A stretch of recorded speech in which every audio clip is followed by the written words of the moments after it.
Hello student, स्वागत है आप सभी को अपने परिवार यूडी रोजगार में। यह क्लास आप सभी को एसए से जीडी प्रीवियस ईयर होने वाला है, जो कि 20 फरवरी 2024 का 11:30 से 12:30 के बीच में जो शिफ्ट हुआ था, उसमें आप सभी को मैथ का जितने भी प्रश्न पूछा गया था, सभी ओरिजिनल प्रश्न जो कि 20 प्रश्न का सोल्यूशन आप लोग को 5 to 7 सेकेंड में कराने की कोशिश करेंगे। और आप लोग के लिए प्रीवियस ईयर रामबाण साबित होने वाला है प्रीवियस ईयर का प्रश्न। तो आप लोग 20 प्रश्नों को खुद से सॉल्यूशन करना और कमेंट में बताना कि कितना सही का और कितना गलत कर रहे हो, ठीक है। क्योंकि प्रीवियस ईयर में अच्छा नंबर इंक्रीज कर रहे हो तो आपका फाइनल एग्जाम में अच्छा नंबर इंक्रीज होगा। जो ना समझ में आए तो यहाँ पे आप लोग समझते चलना, हर एक प्रश्न को डिटेल वाइज समझाया जाएगा। तो चलो शुरू करते हैं।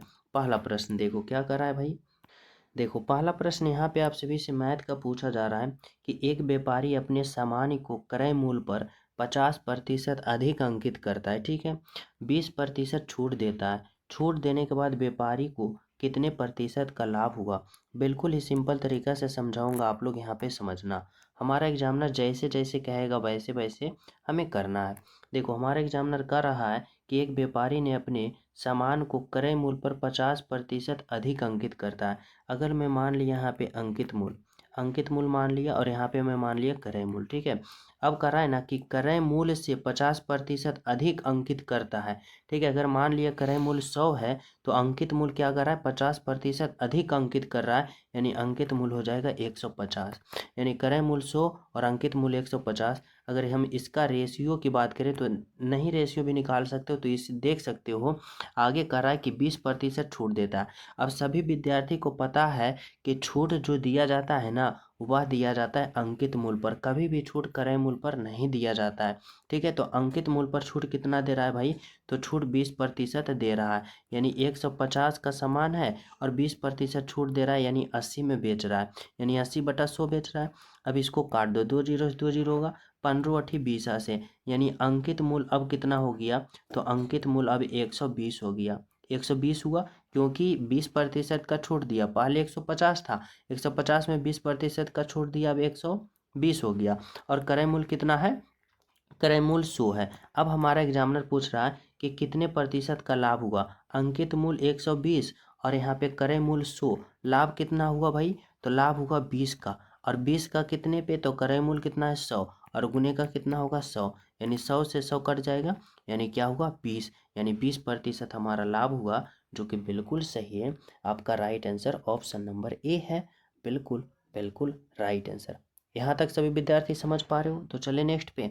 देखो 2 नंबर का प्रश्न क्या पूछा गया था, समझना।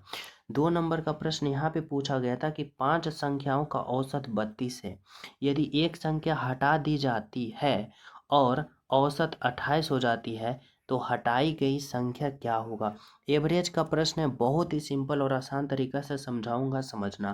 कह रहा है 5 संख्या का औसत 32 है, एक संख्या हटा लिया जाता है। देखो 5 संख्या का मान औसत कितना है, 32 है। अगर एक संख्या हटा लेता है ना तो औसत 28 हो जाता है। अब 5 संख्या का औसत 32 है, एक हटाता है तो कितना बचता है, 4, 4 संख्या बचता है। अब एक संख्या हटा लेने बाद औसत कितना हो जाता है, 28, यानी 4 संख्या का औसत जो है वह कितना है, 28 है, ठीक है। और एक संख्या हटा लिया था, उसको मैं मान लिया x, एक संख्या हटा लिया उसको मान लिया x। अब देखो 4 संख्या और एक संख्या ओवरऑल कितना हो गया, 5 संख्या, और 5 संख्या का औसत मान कितना है, तो 5 संख्या का औसत मान कितना है, 32 है, यानी 32 हो जाएगा। यानी 4 संख्या और एक 5 संख्या, और 5 संख्या यानी ये वाला और ये वाला, टोटल संख्या का औसत कितना हो गया, 32 हो गया।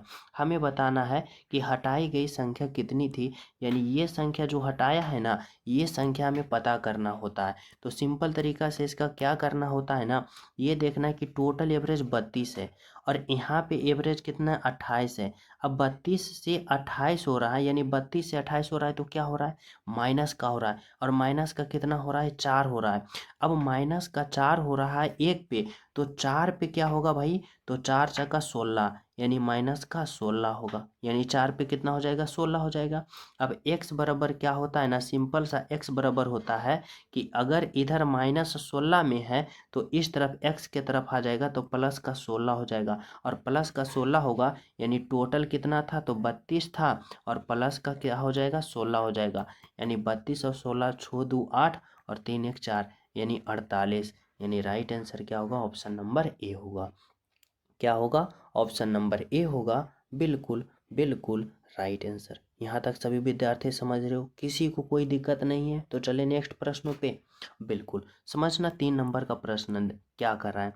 और देखो, जितने भी हमारे प्रिय स्टूडेंट हो ना, सभी क्लास को लाइक कर दो ना, सब्सक्राइब कर देना, चाहे क्लास को शेयर कर देना।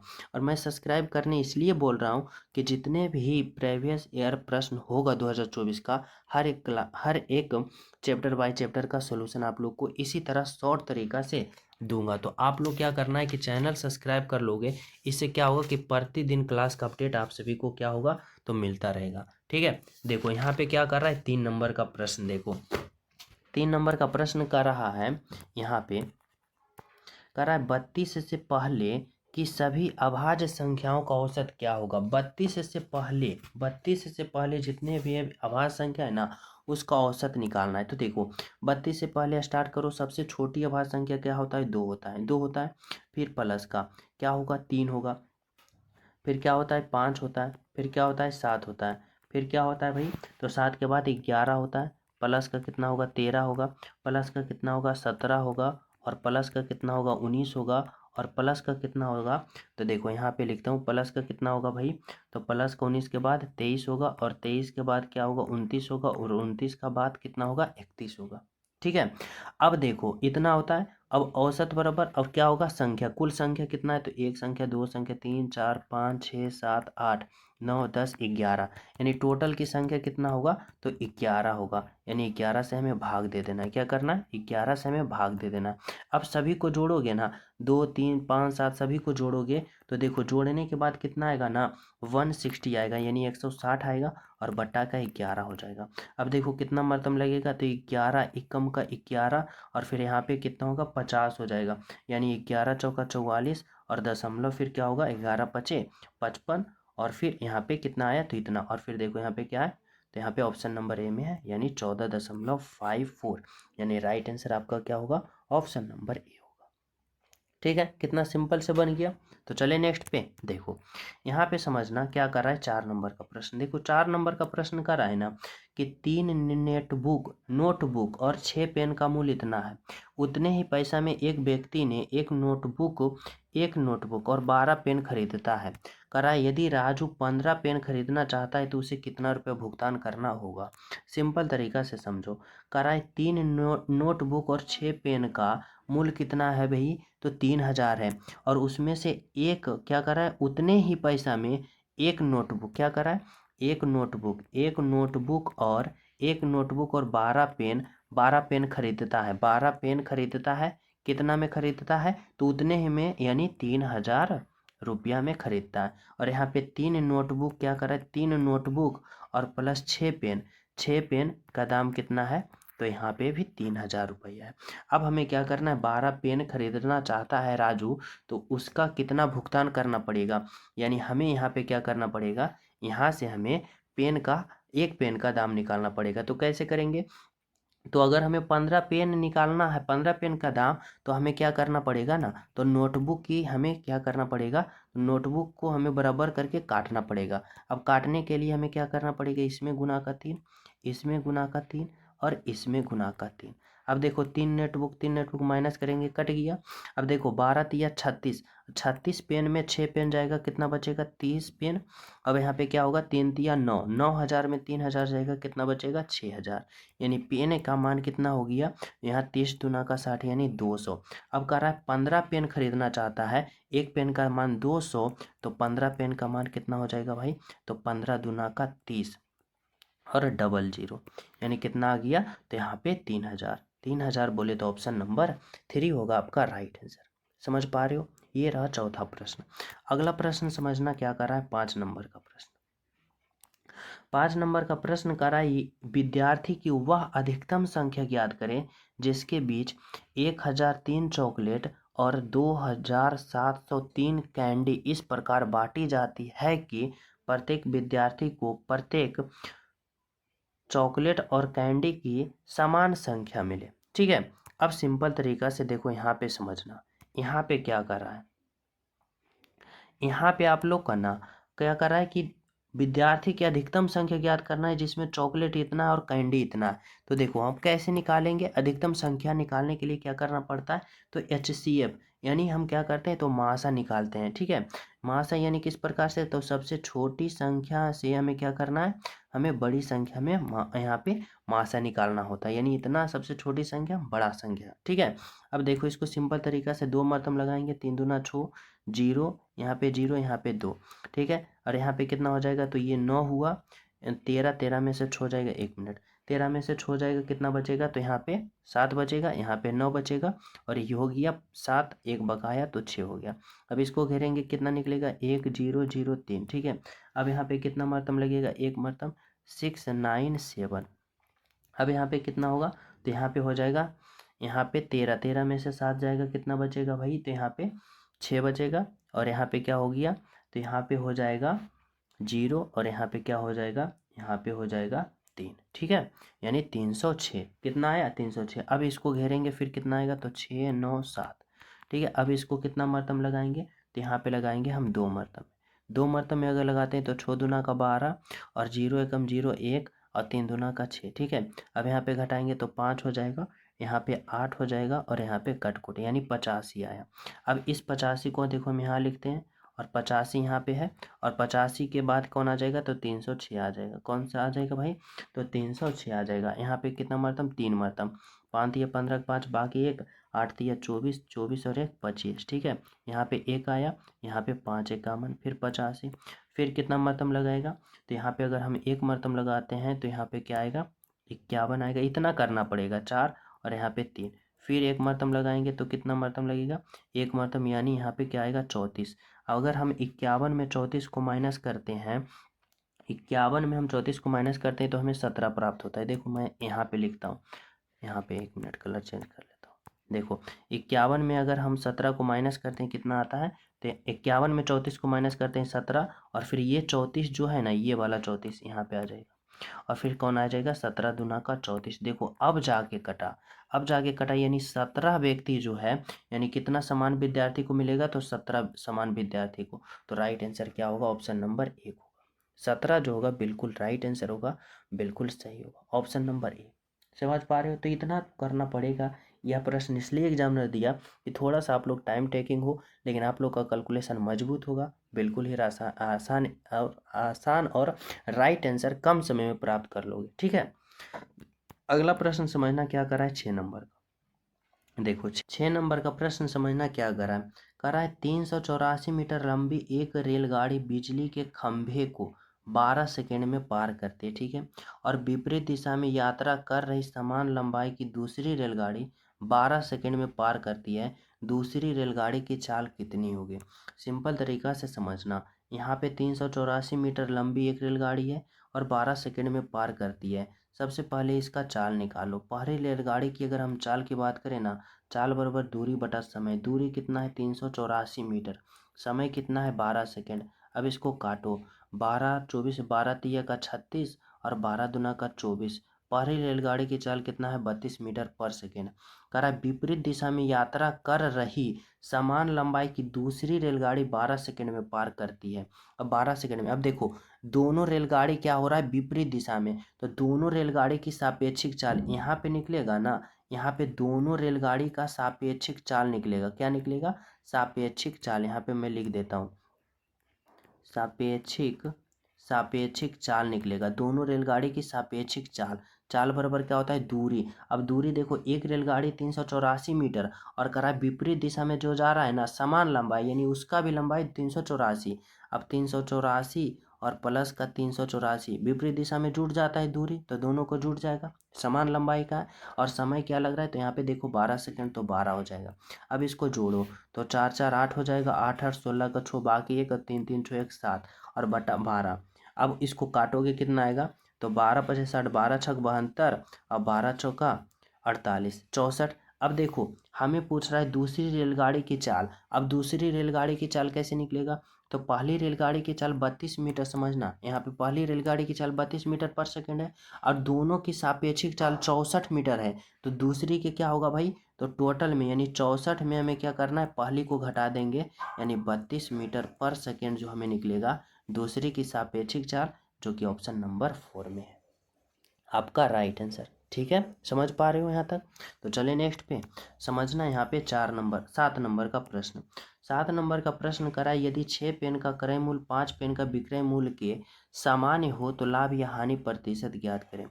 सिंपल तरीका से ऐसे प्रश्न को हल करते हैं। करा 6 पेन का क्रय मूल्य, अब 6 पेन का क्रय मूल्य जो है 5 पेन के विक्रय मूल्य, 5 पेन के विक्रय मूल्य के बराबर है, तो लाभ या हानि प्रतिशत निकालना है। अब देखो क्रय मूल्य इधर है और बटा यहाँ पे आ जाएगा विक्रय मूल्य। अब क्रय मूल्य बटा विक्रय मूल्य 5 इधर है और 6 इधर आ जाएगा, यानी क्रय मूल्य बराबर बटा विक्रय मूल्य बराबर 5/6। अब क्रय मूल्य खरीदा था 5 में, विक्रय मूल्य 6 में, तो लाभ कितना का हो रहा है? लाभ 1 का हो रहा है। अब लाभ 1 का हो रहा है कितने पे? क्रय मूल्य पे 5 और गुने का 100, यानी क्या हो जाएगा? 20%। लाभ बराबर 20%। ऑप्शन नंबर 3 आपका राइट आंसर होगा। ठीक है, चलो अगला प्रश्न समझना क्या कर रहा है। तो यहाँ पे 8 नंबर का प्रश्न। 8 नंबर का प्रश्न कर रहा है कि 70 सेंटीमीटर त्रिज्या और 14 सेंटीमीटर ऊंचाई वाले बेलन का वक्र पृष्ठीय क्षेत्रफल क्या होगा? बेलन का वक्र पृष्ठीय क्षेत्रफल होता है 2πr/h, यानी 2 होगा गुने का 22/7 होगा।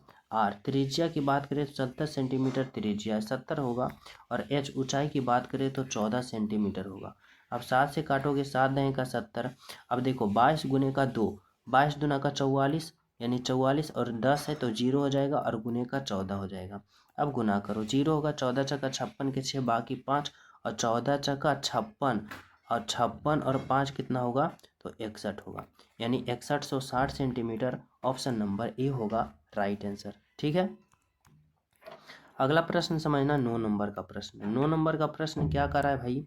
कह रहा है एक मेज का विक्रय मूल्य इतना है, यदि लाभ प्रतिशत इतना हो तो मेज का क्रय मूल्य क्या होगा? सिंपल तरीका से समझो। एक मेज का विक्रय मूल्य कितना है? 6,875 रुपया। ये क्या है? तो विक्रय मूल्य है। अब कह रहा है लाभ प्रतिशत 25% हो रहा है, यानी विक्रय मूल्य पर लाभ हो रहा है, यानी 100 पर कितना लाभ हो रहा है? 25%, 125। हमें पता करना है क्रय मूल्य। अब यहाँ पे क्या करो, तो इसका हल कर दो। हल सिंपल तरीका से करोगे, 25 चौका 100, 25 पचे 25 से 5 से काटोगे इसको, 5 एकम का 5, 5 तिया का 15, 5 सत्ते 35, और 5 पचे का 25। अब गुना करो, 4 पचे 20 बाकी 2, 7 चौका 28, 2 30 के 0 बाकी 3, और 15 चौका 13 चौका 52, और 52 और 3 55, यानी 5500। 5500 यानी ऑप्शन नंबर 4 आपका राइट आंसर होगा। बिल्कुल सही आंसर, ऑप्शन नंबर 4। ठीक है, चले नेक्स्ट पे समझना। यहाँ पे 10 नंबर का प्रश्न। 10 नंबर का प्रश्न कर रहा है किसी धनराशि पर 5 वर्षों में साधारण ब्याज उस धनराशि का 2/5 है, वार्षिक ब्याज दर क्या होगा? सिंपल तरीका से समझना। यहाँ पे क्या कर रहा है? 5 वर्ष। क्या कर रहा है भाई?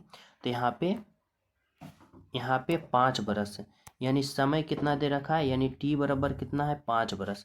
अब देखो साधारण ब्याज उस धनराशि का 2/5 है, समझना। धनराशि का कितना है? 2/5। अब देखो का अथवा से जो होता है नीचे वाले के लिए होता है, यानी धनराशि का, यानी 5 नीचे का हो जाएगा, यानी मूलधन धनराशि, यानी पी बराबर 5 नीचे को हो जाएगा, और साधारण ब्याज जो होगा ऊपर वाला होगा, यानी SI कितना होगा? सिंपल इंटरेस्ट 2 होगा। इतना बात को समझना पड़ेगा। अब सिंपल तरीका से हमें क्या करना है? R प्रतिशत को पता करना है। अब P बराबर क्या होता है? SI बराबर क्या होता है? P गुने R गुने T और बटा का 100। अब देखो SI 2 दे रखा है, P कितना है भाई? तो P है 5, और R कितना है? तो R तो निकालना है, T कितना है? 5 है, और बटा का 100 होगा। अब क्या करो, तो आप लोग इसको कटकुट करो। देखो 5 गुने का 5, 5 पचे का 25, और 25 चौका 100, यानी 4 इधर भाग में गुना जाएगा, यानी R बराबर 4 दूना 8। 8% जो होगा आपका राइट आंसर होगा। ऑप्शन नंबर 4 इज द बिल्कुल राइट आंसर। ठीक है, 11 नंबर का प्रश्न समझना क्या कर रहा है? कर रहा है इतना का स्क्वायर प्लस इतना का स्क्वायर का मान कितना होगा? देखो बहुत ही सिंपल तरीका से यहाँ पे आप लोग कैलकुलेशन कर सकते हो बिना गलत किए हुए। कर रहा है 0.1 का हमें क्या करना है? स्क्वायर, और प्लस 0.01 के क्या करना है? हमें स्क्वायर करना है। सिंपल तरीका से इसका क्या होता है? अगर 0.1 और गुने का 0.1 करते हो तो 0 दशमलव, देखो गुना गुना बन और गुना बन करोगे तो बन ही होगा, लेकिन दशमलव के बाद एक अंक है और दशमलव के बाद एक अंक, तो यहाँ पे दशमलव के बाद 2 अंक होना चाहिए, यानी 0 और 1, यानी 0.01 इसका मान है। अब देखो 0.01 और गुने का 0.01, अब इन दोनों को गुना करोगे तो 0 दशमलव क्या होगा, तो यहाँ पे 1 गुने का 1 होगा, लेकिन दशमलव के बाद 2 अंक और दशमलव के बाद 2 अंक, यानी 4 अंक होना चाहिए, तो 1 2 3 और 1 गुने का 1 1। अब देखो 0 दशमलव यहाँ पे क्या हो गया, तो 0 दशमलव के बाद 4 अंक और दशमलव के बाद 2 अंक। अब इन दोनों को जोड़ोगे, अब जोड़ने का सिंपल तरीका देखो क्या होता है, 0 दशमलव क्या होता है, 0 1 होगा, और यहाँ पे 0.0001, अब इसको जोड़ोगे तो 1 0 1 0 ये, अब ये हो गया, तो 0.01 और फिर 0 1, यानी क्या होगा, ऑप्शन नंबर ए होगा आपका राइट आंसर। यहाँ से क्या निकल के आया भाई, तो ऑप्शन नंबर ए जो निकल के आया आपका राइट आंसर। ठीक है, अगला प्रश्न समझना क्या कर रहा है, 12 नंबर का प्रश्न। 12 नंबर का प्रश्न करा है, x का 45% y का 25% बराबर है, तो x y का मान क्या होगा। सिंपल तरीका से देखो, x का क्या है 45% बराबर y का कितना है 15%। अब देखो x और बटा में y आ जाएगा और इधर 15 और बटा में 45 आ जाएगा। अब 5 तिया का 45 और 5 नमा 45, ठीक है, और 3 से काटोगे 3 तिया का 9, यानी कितना आया 1/3, यानी 1:3 आया आपका राइट आंसर, ऑप्शन नंबर 2 होगा। ठीक है, अगला प्रश्न समझना 13 नंबर का। 13 नंबर का प्रश्न क्या है, करा यदि 72 दिलसाज 720 पुस्तक की जिलबंदी 22 दिन में कर सकते हैं, तो 12 दिन में 660 पुस्तक की जिलबंदी करने के लिए कितने दिलसादों की आवश्यकता होगा। देखो MDH फार्मूला पे होता है, क्या होता है, M×D×H/T। अब देखो क्या होगा, 72 कितना है, तो दिलदस्त हमें कह रहा है कि कितने दिन में, तो 22 दिन में, और टोटल वर्क कितना हो रहा है, तो 720 पुस्तक पे हो रहा है।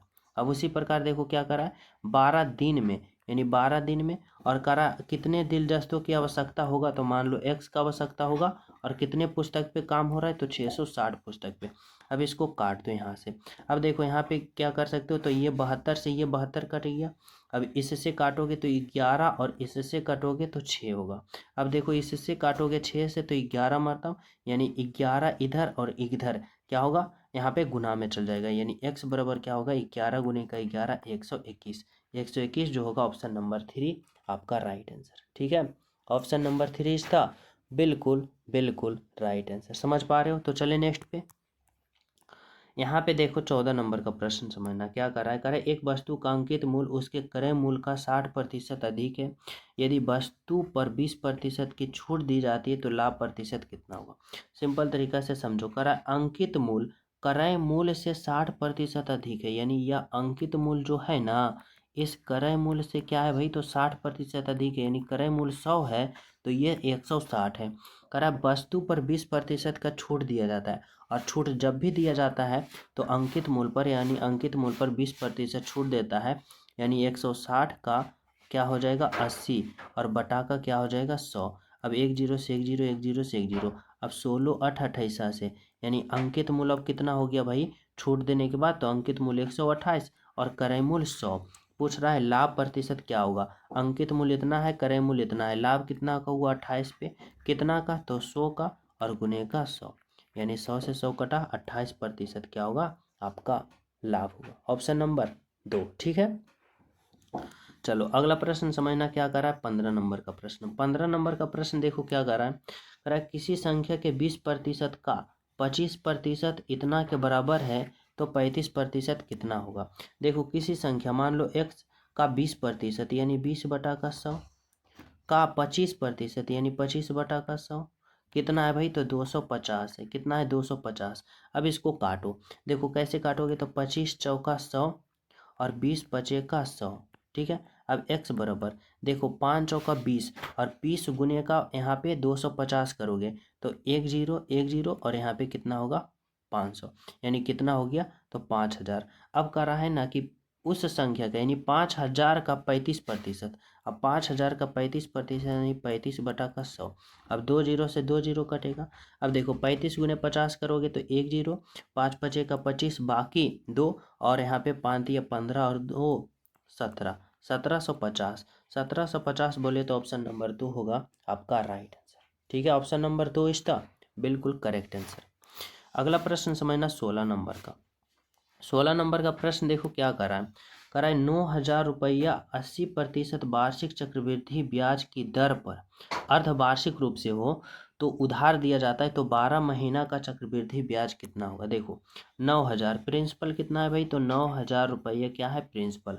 अब 80% यानी दर आर बराबर कितना है, तो 80%। ठीक है, अब करा है अर्धवार्षिक रूप से, अर्धवार्षिक होता है ना तो दर आधा हो जाता है, यानी दर कितना होगा 40% दर हो जाएगा। ठीक है, कह रहा है 12 महीने के लिए, यानी समय कितना है तो 12 महीना, और समय अगर अर्धवार्षिक हो तो समय क्या हो जाता है दुगना हो जाता है, यानी 12 दूना 24 माह, 24 माह यानी 2 साल।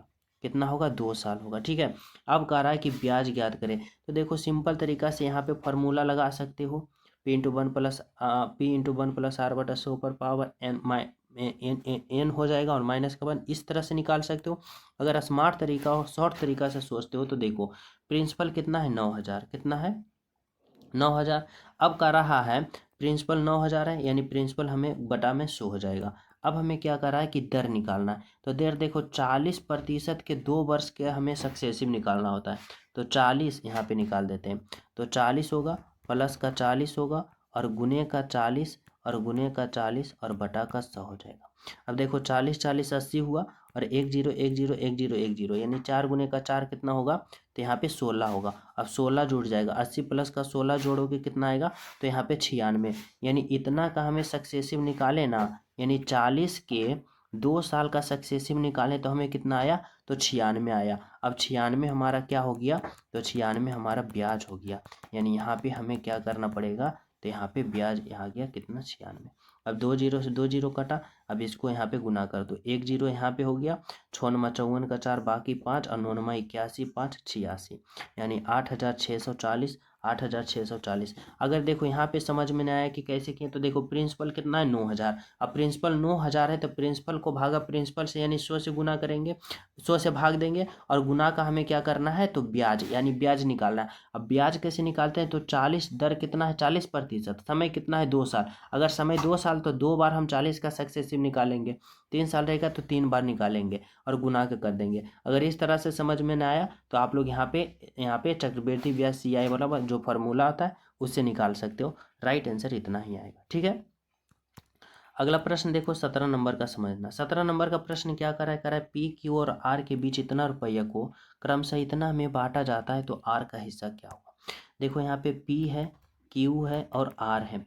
अब इसका क्या दे रखा है 2/3 दे रखा है, और Q का मान 3 है। अब 3 का हम बटा में 1 लिख सकते हैं बिल्कुल, और R का कितना है 1/3 है। अब देखो P, Q, R का एलसीएम निकाल सकते हो, तो बिल्कुल ही सिंपल तरीका से निकाल सकते हो एलसीएम लेके, यानी रेशियो निकाल सकते हो एलसीएम लेके।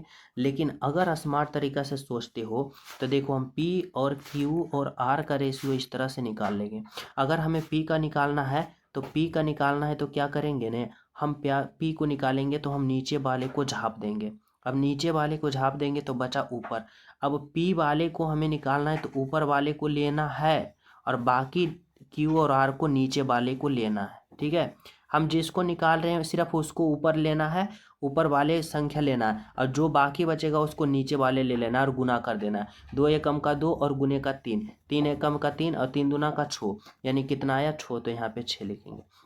अब उसी प्रकार अगर हम Q का निकालेंगे तो Q का ऊपर वाले को लेना है, और जो बच रहा है उसको हमें क्या करना है, तो जो बच रहा है ना उसको हमें नीचे वाले को लेना है। तो नीचे में 3 बच रहा है P का, और R बच रहा है 3 का। अब क्या करना है, तीनों को गुना करना है, 3 3 9 9 3 का 27, यानी यहाँ पे कौन आ जाएगा 27। इस तरह से अगर हम देखो R का निकाल रहे हैं, किसका निकाल रहे हैं R का, तो R को हमें क्या करना है सिर्फ ऊपर वाले लेना है, और R को ऊपर वाले लेना है, और बच रहा है कौन P और Q, तो P और Q जो बच रहा है उसको नीचे वाला लेना है। तो R का 1 और 1 गुने का 1 गुने का 3, यानी 3 आ जाएगा।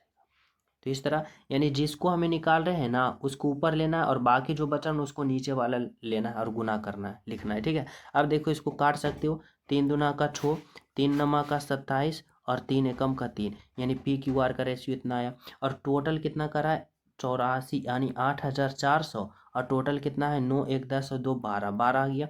और हमें पूछा आर का हिस्सा, आर का हिस्सा क्या है 1 तो गुना का 1। अब देखो 12 25 60 12 चौक 72 बरसते का 84, यानी कितना आया तो 700। अब 700 आया, यानी राइट आंसर ऑप्शन नंबर 3 होगा, बिल्कुल सही आंसर होगा। अब देखो ये तरीका मैं इसलिए सिखाया आप सभी को कि यहाँ पे P और Q और R को आप लोग बिना कलम उठाए आप लोग रेशियो निकाल सकते हो।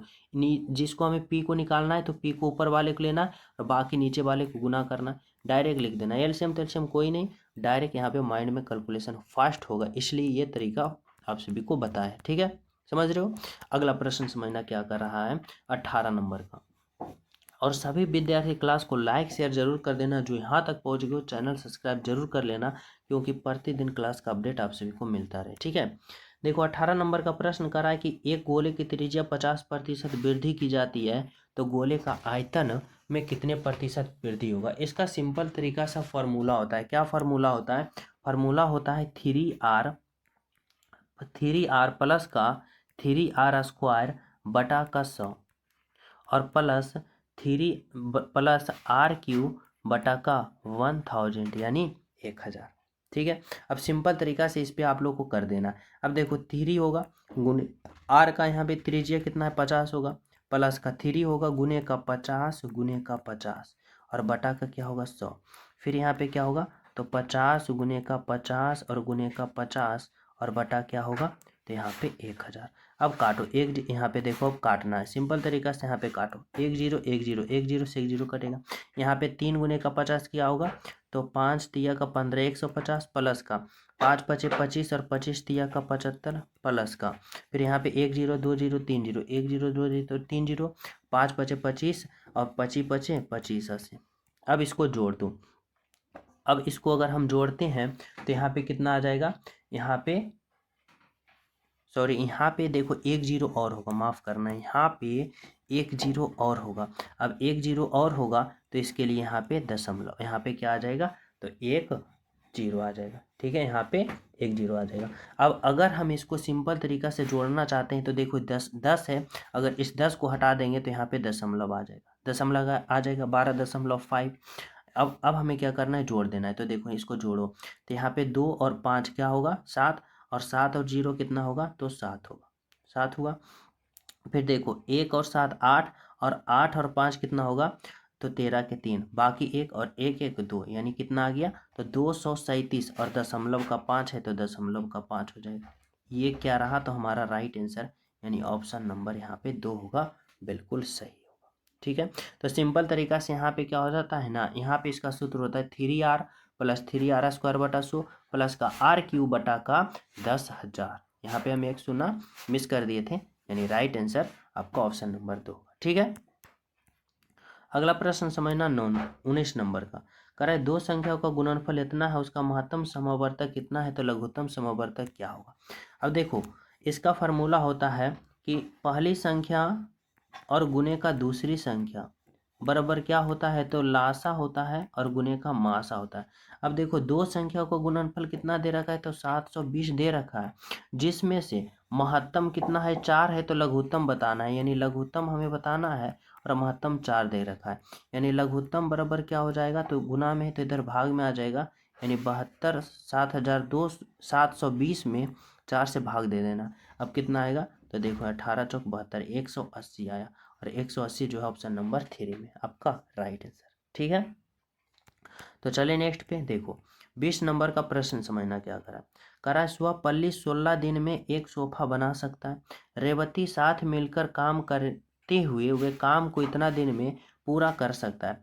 यदि रेवती अकेले काम करती है तो काम को पूरा करने में रेवती को कितना दिन लगेगा। सिंपल तरीका से देखो स्वपल्ली, यानी स्वपल्ली को ऐसे से संबोधित करते हैं कितना दिन में 16 दिन में। रेवती को आर से संबोधित करते हैं, रेवती के साथ मिलकर यानी स्वपल्ली और रेवती दोनों मिलके वह काम को 128 बटा का 17 दिन में कर लेता है। अगर हम 16 और 128 का एलसीएम लेंगे कितना आएगा 28 आएगा। 16 8 28 से और 128 से भागा 128 में देंगे 1 और बटा में 17 है तो गुना हो जाता है, यानी 17 गुने का 1 क्या होगा 17 होगा। अब यहाँ पे आप लोग सभी विद्यार्थी समझ रहे हो कि अगर सुवापल्ली एस जो है 8 दिन में 8 काम करता है तो यहाँ पे क्या होगा 8 होगा। और देखो सुवापल्ली और यहाँ पे क्या है रेवती दोनों मिलके 17 काम करता है, यानी जिसमें से 8 सुवापल्ली करता है तो यहाँ पे रेवती को जो है वह कितना काम करेगा भाई, तो रेवती जो है वह 9 काम करेगा। ठीक है, अब कह रहा है कि तो काम पूरा करने में रेवती को कितना दिन, अगर अकेले काम करती है रेवती, टोटल काम कितना 128, रेवती अकेले काम करती है यानी 128 दिन लगेगा, यानी 128 डे, 128 डे सॉरी 128/9 दिन, यानी ऑप्शन नंबर 2 होगा आपका राइट आंसर। ठीक है, ऑप्शन नंबर 2 इसका राइट आंसर। तो यहाँ तक सभी विद्यार्थी समझ गए हो। तो चले नेक्स्ट पे।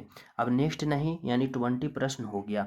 तो यहाँ पे ये रहा आप सभी को 20 प्रश्न जो कि एग्जाम में पूछा गया था 2 फरवरी सेकेंड शिफ्ट का। ठीक है, कमेंट में बताना कितना प्रश्न आप लोग सही किए हो। जो न्यू हो चैनल सब्सक्राइब करके बेल आइकन प्रेस जरूर कर देना, क्लास को लाइक एंड शेयर जरूर करना। मिलते हैं अगले क्लास में, जब तक सभी प्रिय स्टूडेंट को हमारे तरफ से जय हिंद।